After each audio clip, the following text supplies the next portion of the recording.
नमस्कार, आपण पाहता हिरकणी न्यूज.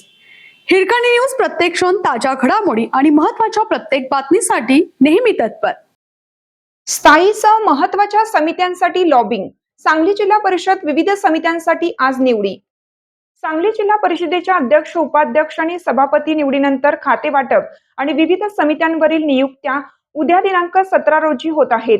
त्यामुळे स्थायी समितींसह बांधकाम, अर्थ, शिक्षण आणि आरोग्य समित्यांवर नियुक्ती करण्यासाठी सदस्यांनी जोरदार लॉबिंग सुरू केलं आहे. उपाध्यक्ष ऋषिकेश लाड, सभापती पृथ्वीराज पाटील आणि सावित्री रवी पाटील यांना खाते वाटप होईल.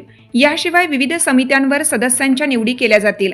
सत्ताधारी आघाडीचे नेते आमदार जयंत पाटील, आमदार विश्वजित कदम, खासदार विशाल पाटील यांच्यासह राष्ट्रवादी काँग्रेसचे नेते समित्यांची यादी फायनल करणार आहेत. सांगली जिल्हा परिषदेतील विरोधी सर्वसाधारण सभा आणि स्थायी समितीला विशेष महत्त्व आहे. याशिवाय बांधकाम, अर्थ, आरोग्य, शिक्षण, कृषी, पशुसंवर्धन, जलव्यवस्थापन व पाणीपुरवठा या समित्या आहेत. त्यामुळे या समित्यांवरील सदस्यत्व हे केवळ प्रतिष्ठेचे नसून विकास कामांवर प्रभाव टाकणारे मानले जाते.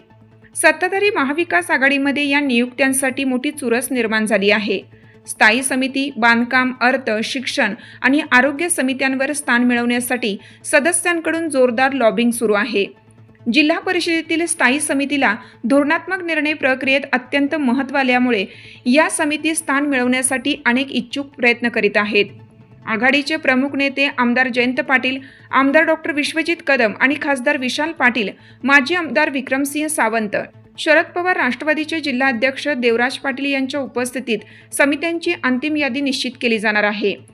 तसेच राष्ट्रवादी अजित पवार गटाचे माजी आमदार शिवाजीराव नाईक, अजितराव घोरपडे, विलासराव जगताप आणि शिवसेना उद्धव बाळासाहेब ठाकरे पक्षाचे जिल्हा प्रमुख व जिल्हा परिषद सदस्य अभिजित पाटील हे नेतेही या प्रक्रियेत सक्रिय भूमिका बजावत आहेत.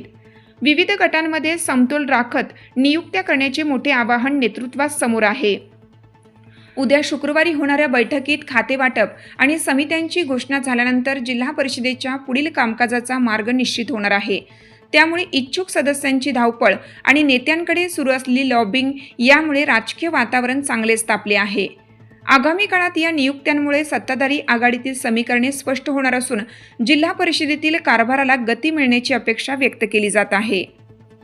आपल्या हिरकणी न्यूज चॅनलला लाईक करा, शेअर करा आणि सबस्क्राईब करायला विसरू नका आणि रहा अपडेट.